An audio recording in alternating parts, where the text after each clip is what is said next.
Hi guys, and welcome back to Semajical Reviews, the show for reviewing everything from films to toys. I don't review music, so don't request any music reviews. Just don't.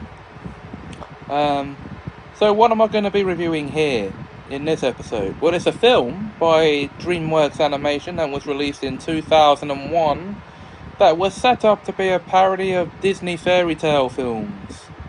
Yes, I'm pretty sure you know which film this is by now. It's Shrek. Yeah, there you go. So, the film itself tells the story of Shrek, who is an ogre who lives alone in a swamp. Teams up with an annoying talking donkey to go off on a quest to rescue the beautiful princess Fiona, who is locked away in a tower.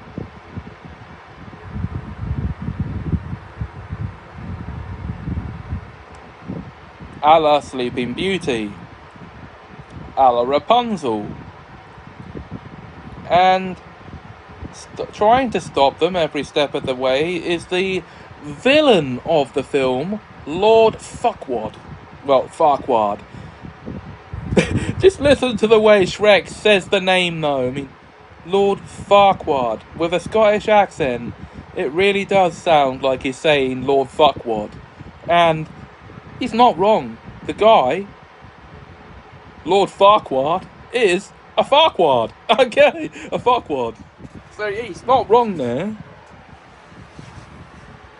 And for those wanting to know if the adventure amounts to anything, it does. I'm sure those of you who have seen the film knows how it ends. Shrek rescues the princess, breaks her free of her curse, because it turns out that she herself turns into an ogre. Dun dun dun! Now, which other fairy tale characters are there in this world? Well, there's the likes of the Three Little Pigs, the Little Mermaid, Pinocchio, not Robin Hood, he's not a fairy tale. What am I talking about?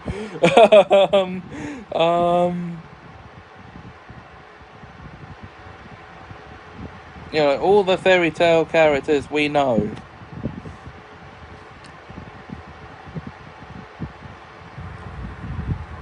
From our childhoods are in this film. They're parodies of them, though, mine.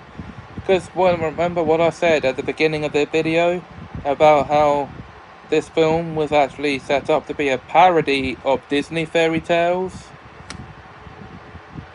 Yeah, that didn't stop certain people, I'll leave them nameless, from thinking that this was a Disney film. Though, to the people out there who actually think that, do you see Disney's logo anywhere at the beginning of the film? No. Do you see it on the DVD case? No. So why would you think this was a Disney film?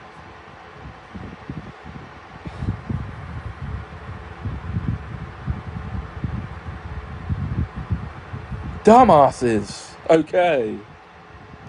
Or should I say, you donkey? Okay. Now, Mike Myers voices Shrek, and he does an excellent job voicing the character. The voice of the donkey is provided by the comedic talent of Eddie Murphy, and Cameron Diaz steps in as the voice of Princess Fiona. So it's an all-star cast, and it may be worth a rewatch if you haven't seen it in a long time, you farquads. Okay. And it's the best of the two films that are actually good in the series. So, wait, did I just say that?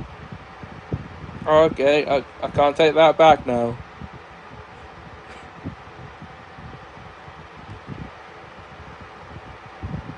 And I was actually going to rewatch this before reviewing it, but like the fuckwad that I am,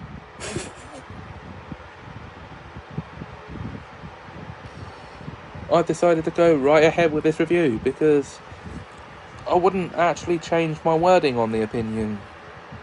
So guys, if I've interested you in watching Shrek for the first time with this review, if you haven't seen it yet, then good, please go and watch it.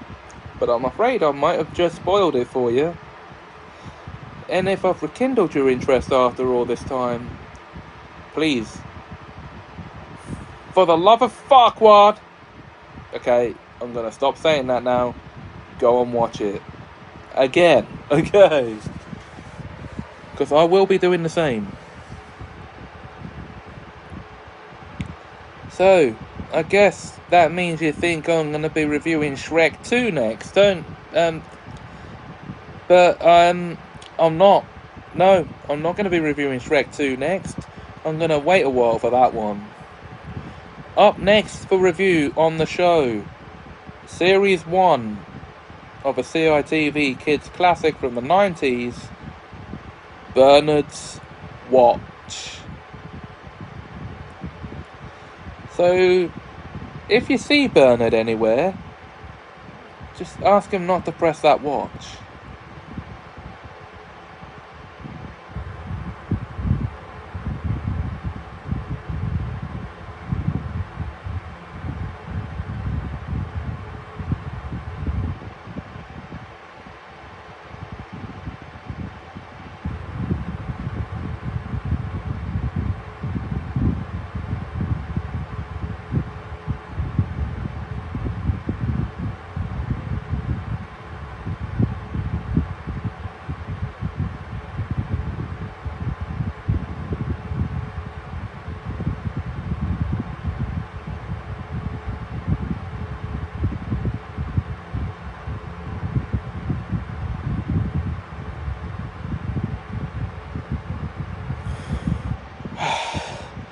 If you enjoyed this review, please like, comment, share and subscribe. Thanks for watching and have a magical time.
Hey guys, and welcome back to Semajical Reviews, the show where I review everything from TV shows and films to toys. No music though.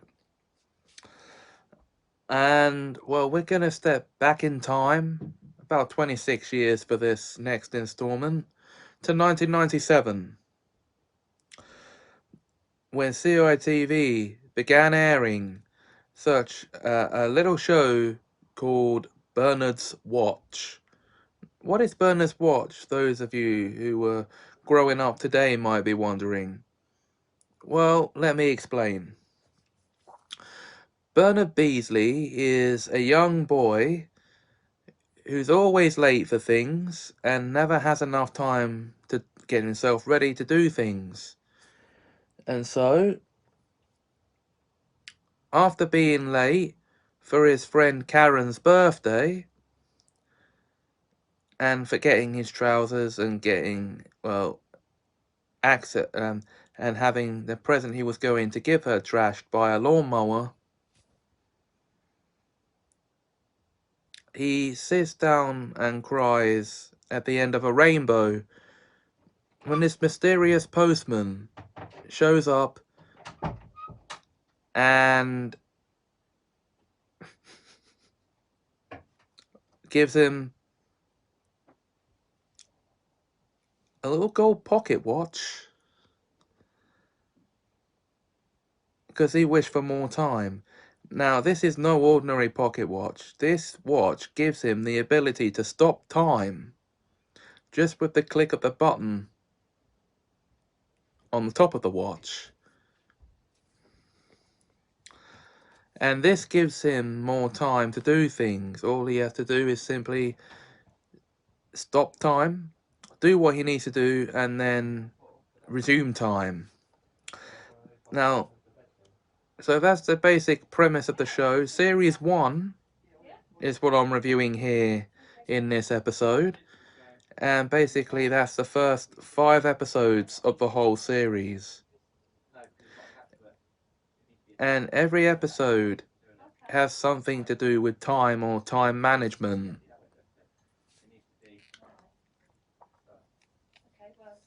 And we get to see just how Bernard uses his time, basically.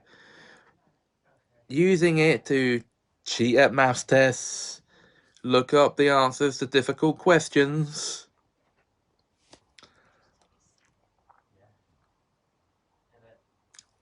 and fix general problems in his and other people's lives. Mainly his, because he was the one who always had a problem with time management.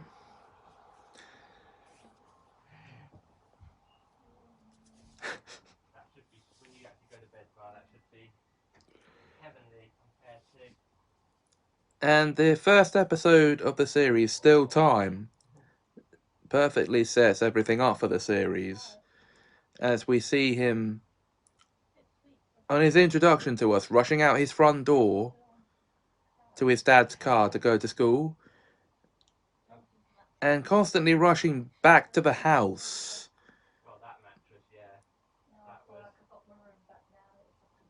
And then after this, we see him in school during a maths quiz.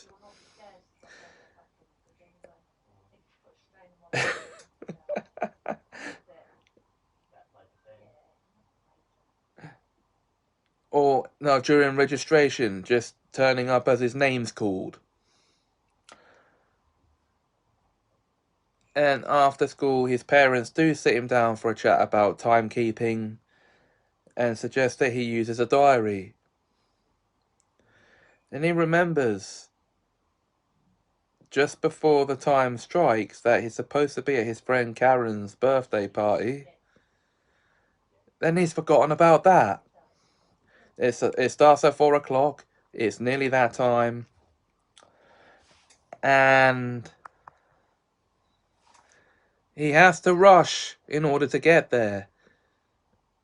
And on his way, he drops his present that he got her, a necklace, on the ground. And it gets run over by a lawnmower and destroyed. And when he gets to the party, shock horror, he realizes he's also forgot to put his trousers on. And so he rushes home to put some on, and then realizes he hasn't got another present for her.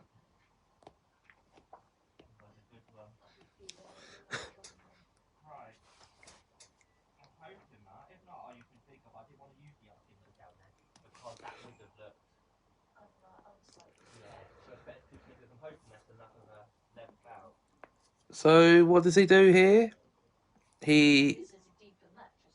First, realizing he's out of time to go and get her another present after getting back to the party, he gives up, sits and cries under a rainbow, and this mysterious postman turns up and basically hands him this parcel with a gold watch inside it.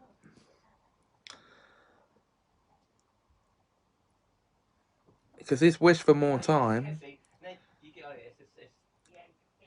The only instructions that come with the watch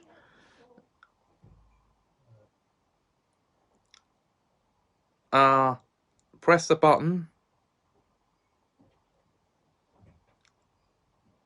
press it once, time stops, press it again, time moves on.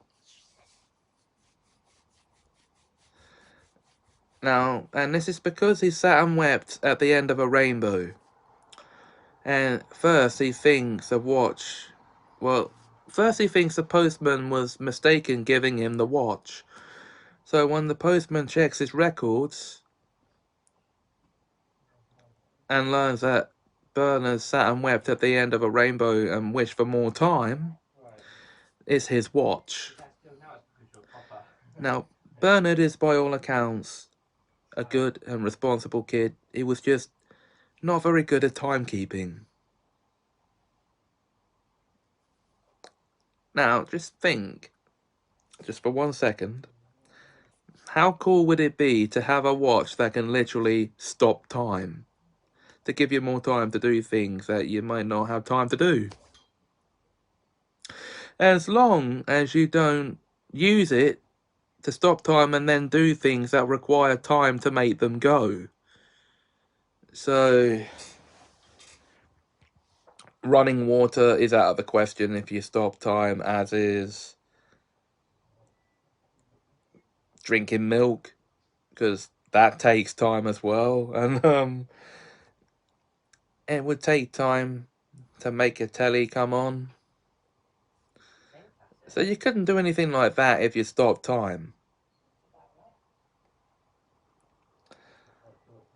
Now, so after he's had this watch, he stops time to go and put some trousers on. Well, I've already, yep. And then go and buy Karen a new present. A toy gun. So yeah, the episode ends on a happy note. And then the remaining 4 episodes of the series see him cheating in a maths test. Yes, cheating in a maths test. Is that what you'd use that the magic watch for? I'm not sure if I would, but you know, having fun with his granddad,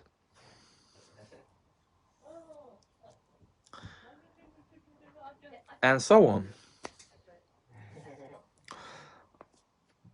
And so this first series of Bernard's Watch is a time-stopping lot of fun, and I do recommend it if you like nostalgic kid shows and you never got to see this growing up.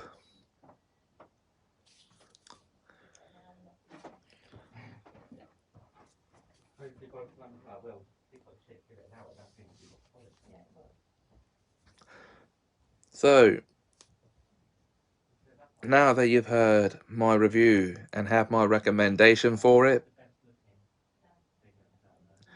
the only thing left to do is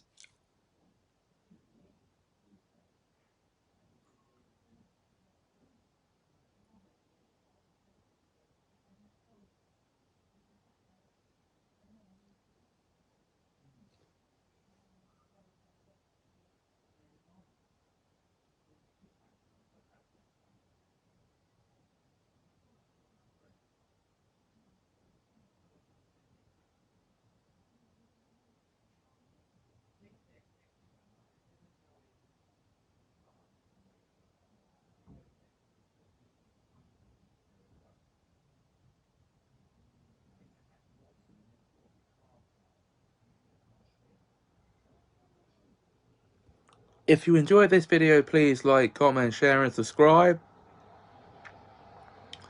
Thanks for watching and have a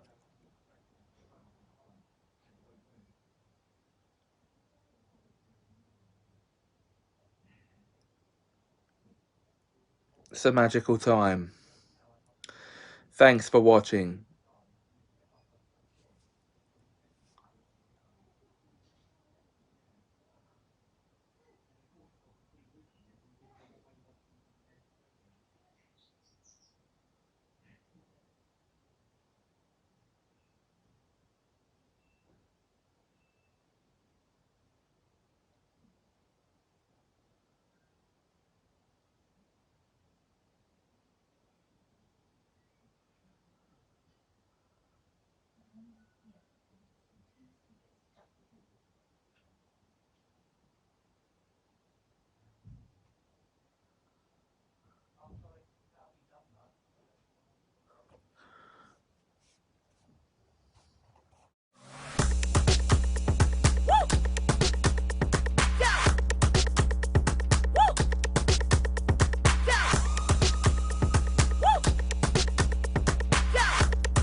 Hey guys, and welcome back to Semajical Reviews, the show where I review anything from films to TV to toys and books.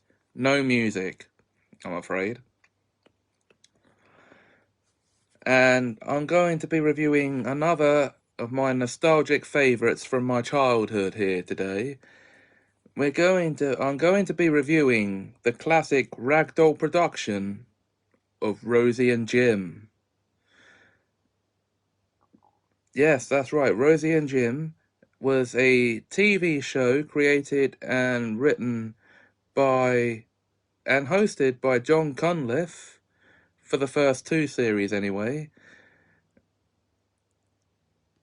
Aired between 1990 and 2000, and it tells the story, it tells of the adventures of two mischievous ragdolls. Their names are in the title of the program. So, who get up to all kinds of magical and mischievous adventures, such as going to a supermarket and causing a ruckus in the aisles. In the very first episode of the series, travelling through a series of locks. By the way, for those who don't know what...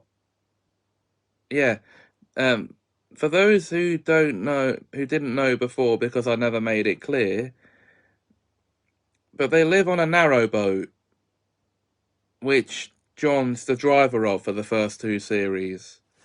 Now, the series itself actually ran for 8 series and 175 episodes in its classic run. And the host the boat changed hands twice over the course of the show. And for those who don't know what locks are, they're gateways that literally just hold the water in, stop it from, a narrow boat's drive through. And some other adventures they went on in the first two series alone involved to a coal mine and a windmill. Now, Fizzgog was what they called him as a nickname. This is established very early on. For those who are unaware of what Fizzgog means,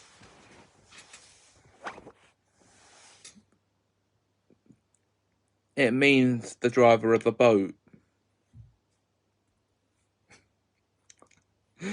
Now, in Series 3, ownership of the boat transferred from John Cunliffe to Pat Hutchins, and her thing was to colour in the pictures. Her nickname was Loopy Lobe.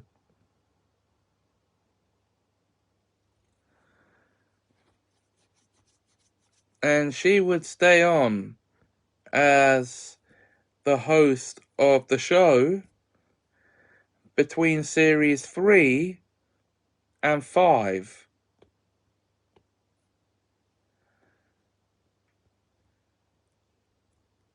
Before the boat's ownership would change hands again to Neil Tootle. Neil Brewer, sorry. Tootles was his nickname. And he sang songs. He wrote the songs as well. Now, and this would be through Series 6 to 8 of the programme.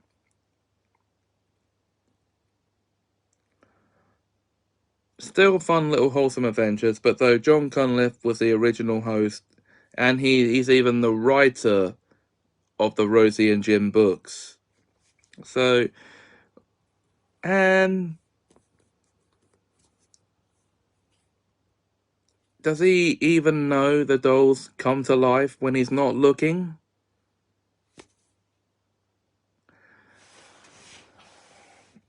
Yes, this show first premiered 3 years before the last of my nostalgic favourites that I already reviewed, TOS TV, first broadcast. And that's not it for the Ragdoll Productions. No, I think I have 2 more nostalgic favourites made by them to review. So, guys, that about wraps up. So, yeah, what do I think of Rosie and Jim? Well, as I said, it's a fun little show for kids. So, that about does it for this review. Quack. Thanks, Doc.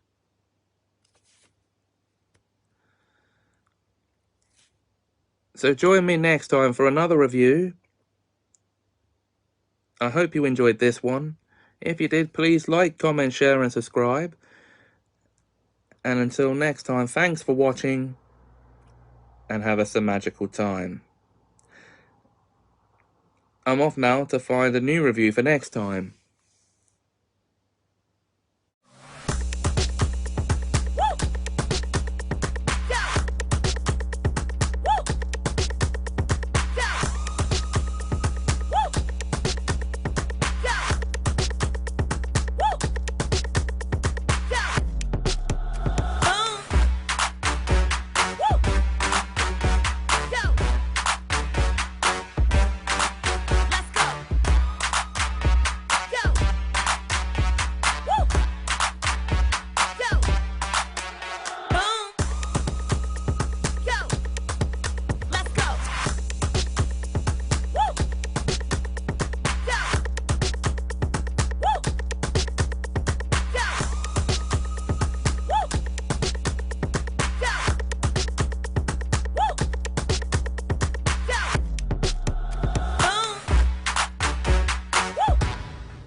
Hey guys, and welcome back to Semajical Reviews, the show where I review everything from TV shows, episodes, whole seasons, movies, to books and toys, no music.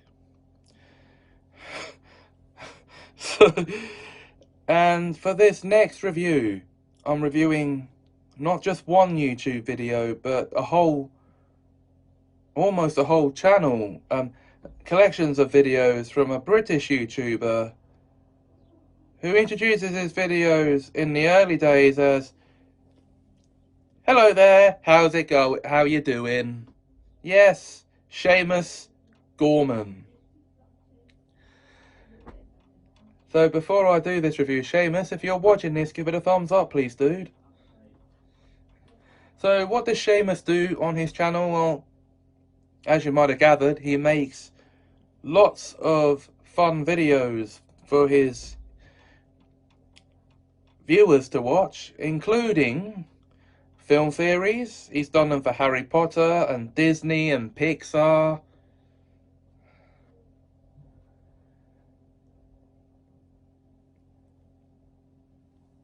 He did a whole series of videos where he reacted to the Disney direct-to-video sequels. He has a whole series of videos on his channel also called the Why Does Everyone Think series, where he questions why everyone, using the word loosely, thinks that Woody and Jesse are a couple, for example, why Hufflepuffs are boring. By the way, Seamus, did I mention that when I originally joined Pottermore, I became a Hufflepuff? So to fellow Hufflepuffs out there, there you go. Also the example, why does everyone think that Coco is a rip-off of the Book of Life? Spoilers, it isn't. Okay.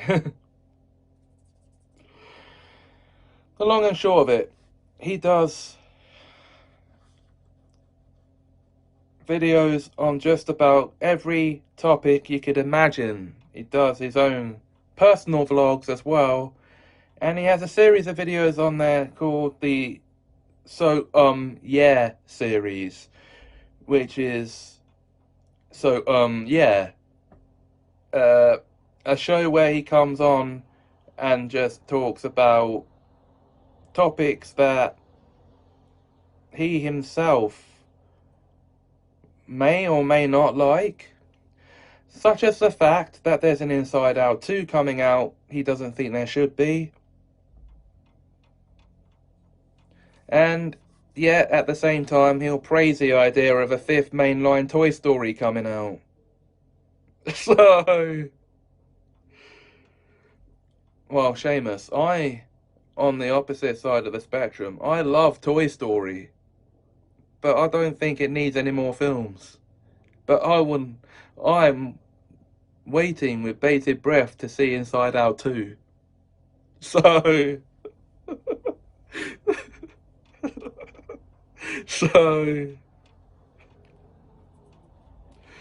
anyway, I wouldn't be standing here today talking about Seamus's channel if I wasn't a fan of a lot of his videos, because I am.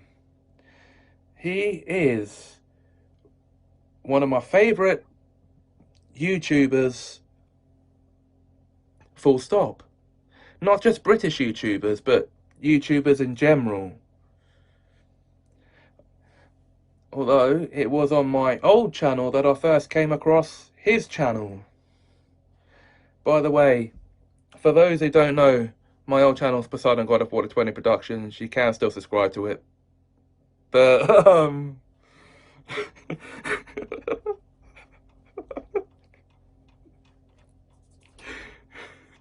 anyway, back to Seamus.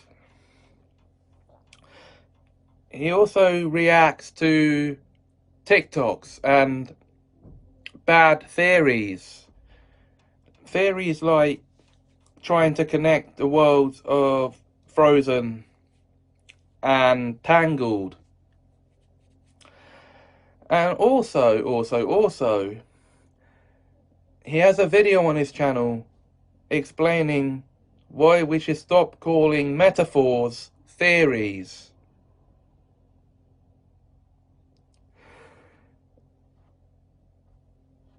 Now, if there's one Pixar film he's talked the most about, is Toy Story, because it's his favourite film.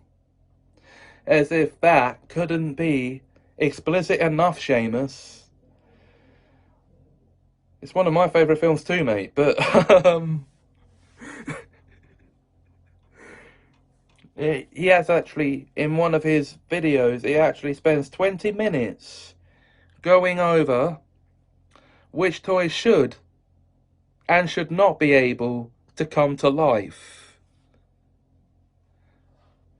Don't worry, because he does theories on other Pixar films too, like Monsters Inc., explaining why the scare floor creates problems. Well, the all-time scare record, actually, not the scare floor itself. Now that I remember. So yeah, and also to do with Monsters Inc. Who are Boo's parents?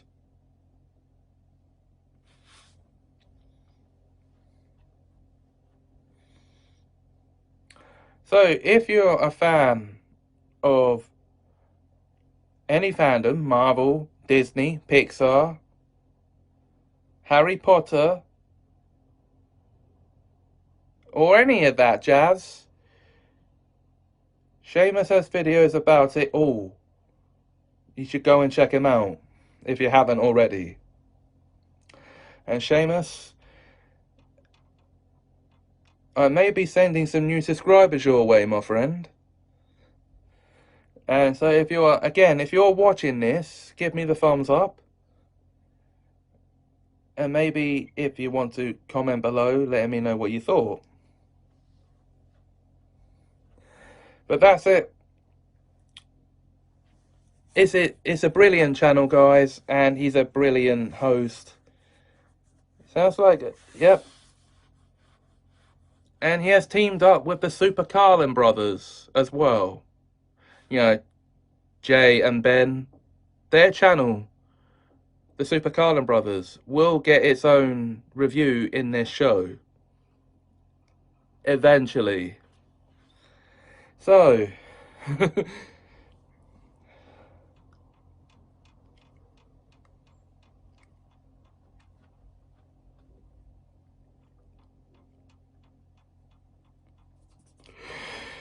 If you enjoyed this video, guys, please like, comment, share, and subscribe. If you're already fans of Seamus' channel, also comment below, letting me know which videos in particular of his you're a fan of. The next review on this show is going to be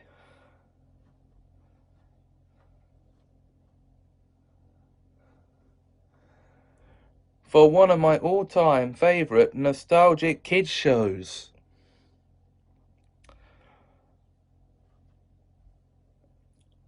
A kids show about a little engine with a life of his own.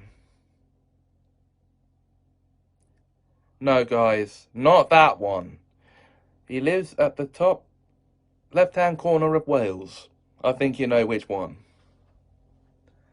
Until then, if you enjoyed this video, please like, comment, share, and subscribe. Thanks for watching, and have a magical time.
Hi guys, and welcome back to Semajical Reviews, the show where I review not music, but everything from films to toys. So, We are now 48 episodes into the series, guys, and it's time to talk about another nostalgic kid's favourite of mine. About a steam train with a mind of its own. And this steam train lives in the top left-hand corner of Wales. He is, of course, Ivor the Engine, created by Oliver Postgate in the 1950s. But it's the colour episodes of the 1970s I'm reviewing here today. So there's 24 episodes, all in glorious colour. It tells the story of the adventures of a young steam engine named Ivor, who lives at a lonely railway station in the top left-hand corner of Wales, and all the adventures he gets up to. Now, he communicates by making whistling noises, and all the train sound effects are done with the voiceover of Oliver Postgate himself. The station, okay, it is his driver, and then there's Die Station, the station master.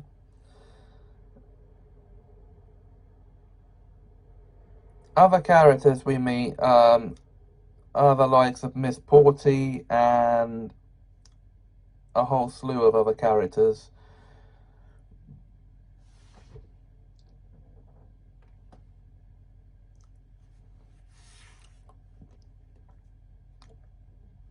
Now, it's been a while since I've actually seen the program, so I should have watched it again before making this review. Dear oh dear. Anyway, guys, I can say that I think it's a brilliant show. It's one of my nostalgic kids' favourites, after all. Okay, guys, now for the next review. We're getting closer to 50 episodes now. The next one is the one directly before that. For the next review, I think we'll head back to the academy for their first assignment. See you then, guys. And if you like this video, please like, comment, share and subscribe. Thanks for watching and have us a magical time.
Hey guys, and welcome back to Semajical Reviews, the show where I review anything from films to toys, but no music.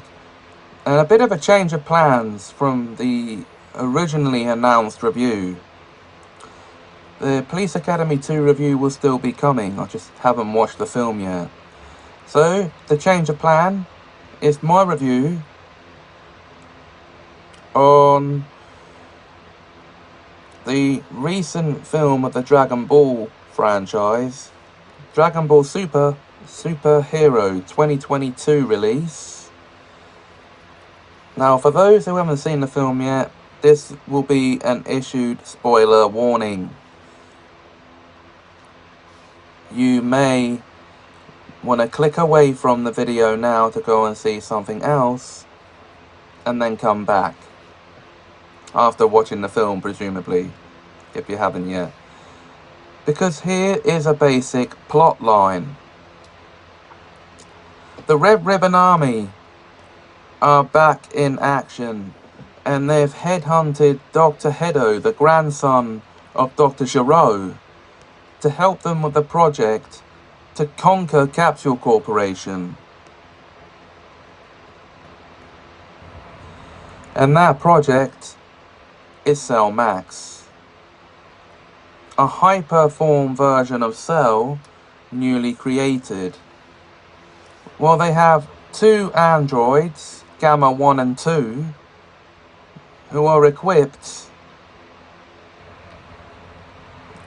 with the objectives to conquer the people from Capsule Corp, because they believe them to be the villains. Well, over the course of the film, it is revealed that the real villains are the ones we have already known. Now, Dr. Hedo has skin that can withstand anything, and it's difficult to damage. The main heroes of the story are Piccolo and Gohan, who have to take on the Red Ribbon Army in order to defend the Earth. Because as usual, Goku and Vegeta are off-world, training on Beerus's planet, as is Broly now.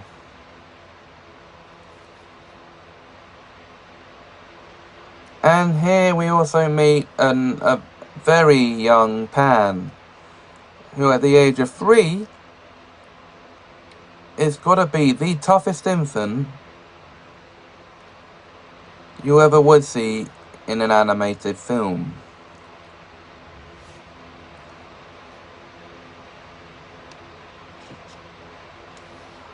Now, of course, I don't actually want to tell you how the film ends, because that would be a major spoiler. But if you haven't seen it yet, you need to, because it's the best piece of Dragon Ball feature-length media ever put out. That's just my opinion, you don't have to agree if you've already seen it. Anyway, guys, that's it for this episode. If you enjoyed, please like, comment, share and subscribe. I can't promise what the next one's gonna be, in case it's not what I originally had planned again.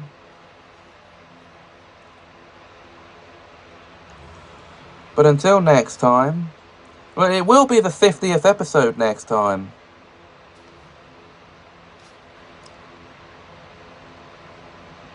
So until then,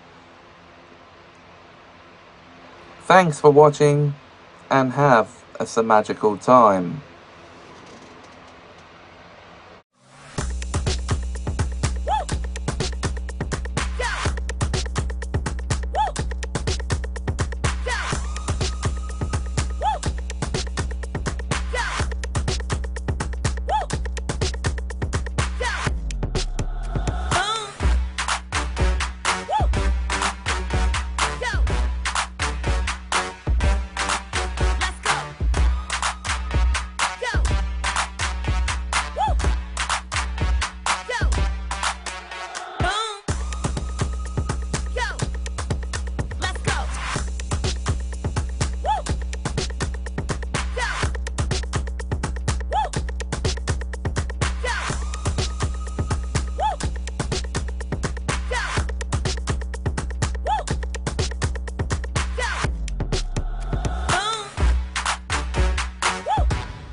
Hi guys,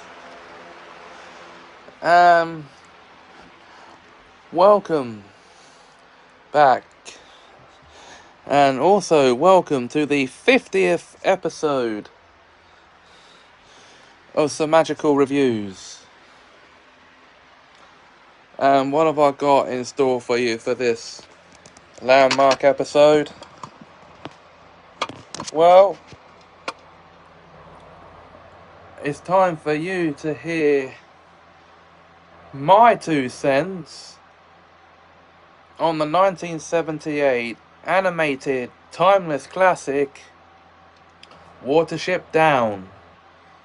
Based on the book by Richard Adams, Watership Down tells the story of a community of rabbits who, when their warren is threatened, has to venture off in search of a new home.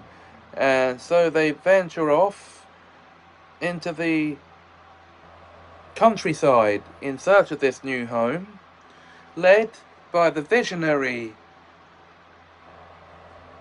Fiver, the courageous Bigwig,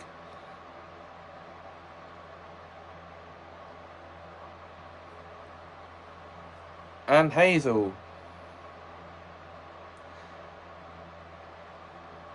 And they just happen then to hop into the warren of another family of rabbits, whose leader, General Woundwort, runs the place like a totalitarian dictatorship that kills any rabbit who is caught trying to leave the warren. So what happens here? Well, Bigwig manages to gain the trust of General Woundwort, only to then, and rightfully so, betray him by leading a group of rabbits in an escape attempt from the warren. The general then has him hunted down because he's next on the warranted death list, along with the rabbits he's helping to try and escape.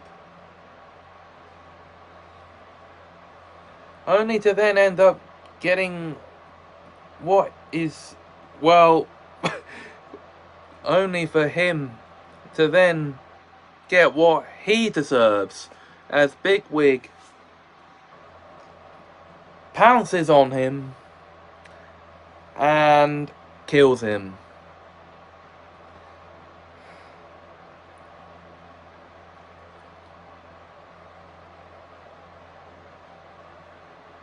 So yes, he gets what he so rightly deserves after the way he's treated every rabbit in his warren. Having any attempted escapee hunted down and killed. Now, I get that the idea of the film was to teach kids about death, but it's kind of a brutal way, isn't it, to teach kids of the 1970s about the realities of death and the inevitability of it happening to everyone eventually. Now, this film was originally rated a U here in the United Kingdom when it originally released back in the 1970s, but has since then been reclassified a PG. Don't know why I'm actually mentioning this when I didn't actually consider it an important piece of information.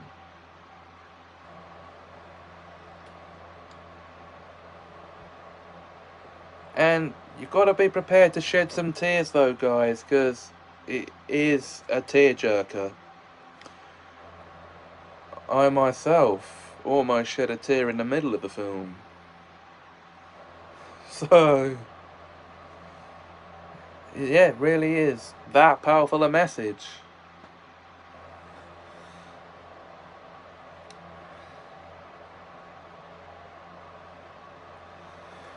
But aside from all I've mentioned, what did I think of Watership Down? Now, this was actually my first time watching the film. And as special as it was for a 50th a 50th episode special, sorry, I still enjoyed the film. Basically, rabbits that have to leave their warren because it's under threat, only to then get caught up in a rabbit war in another warren. So I guess it's also a lesson for kids in the brutality of war. So guys, if you decide to watch the film after this review, you can do so at your own risk. Well, not at your own risk. You can do so if you like. I will recommend it. But just take my warnings on board, please.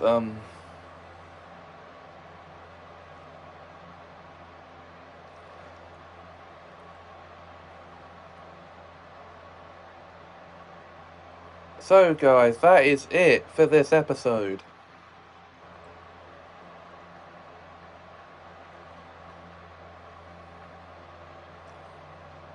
Oh wait, I forgot to mention the reason why it was reclassified. The reason why it was reclassified was because parents in the 1970s complained that it was too traumatizing for their kids, not knowing that it would be as dark as it was. Then if they've read the book it was based on, they should have known. So, but anyway, that is it for this episode.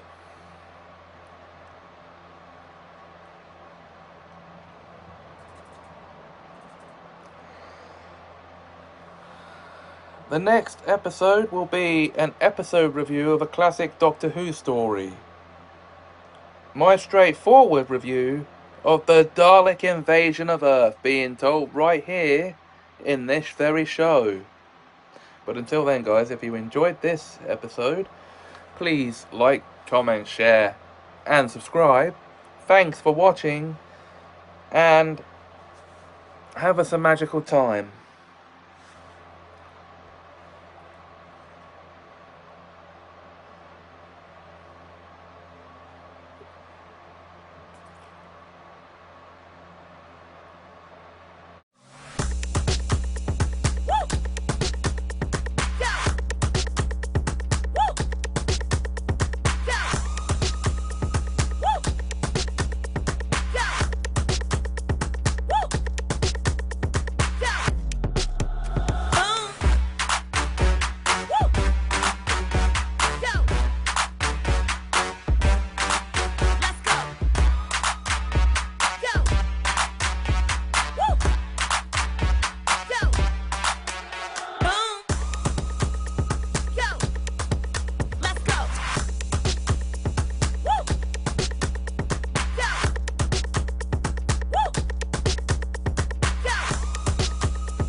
Hey guys, and welcome back to Semajical Reviews, where it's time for me to give you my straight review of the 10th ever story in Doctor Who history.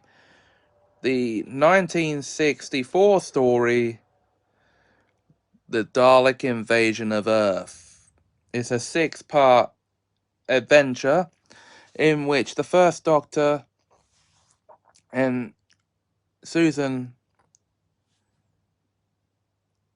Ian and Barbara arrive in London in the midst of a Dalek invasion, not knowing what century they're in until they learn, well, until the Doctor and Ian go off to try and discover it, and learn that they're in the 22nd century. They have arrived in London, 2164, in the midst, as I said, of a Dalek invasion on Earth. And factions of people are fighting the Daleks from behind the scenes and on the front, where they're given the ultimatum to either obey or die. Would you expect any less from the Daleks? No, I don't think you would. Also, we meet David Campbell, who becomes a love interest of Susan in the story.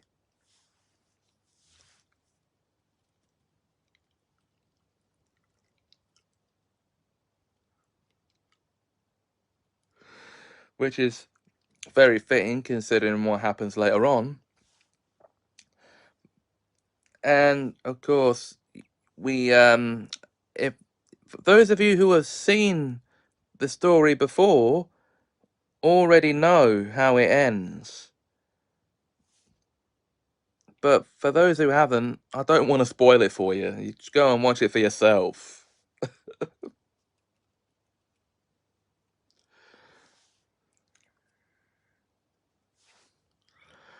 But it ends in a very heartwarming way. I'll just leave it at that. But I might have already hinted at what happens at the end earlier. So what do I think of the Dalek Invasion of Earth? Brilliant story. An excellent way to bring the Daleks back for their second story.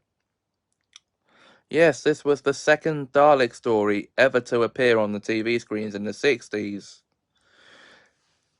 And, well, that's it for this episode, and I know this won't be the last review of a Doctor Who story I do for Semajical Reviews. There will be more of them down the line. So,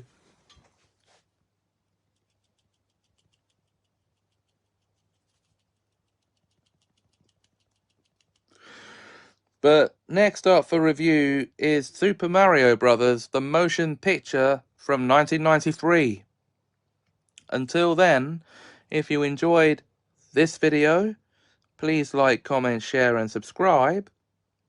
Thanks for watching, and have a magical time.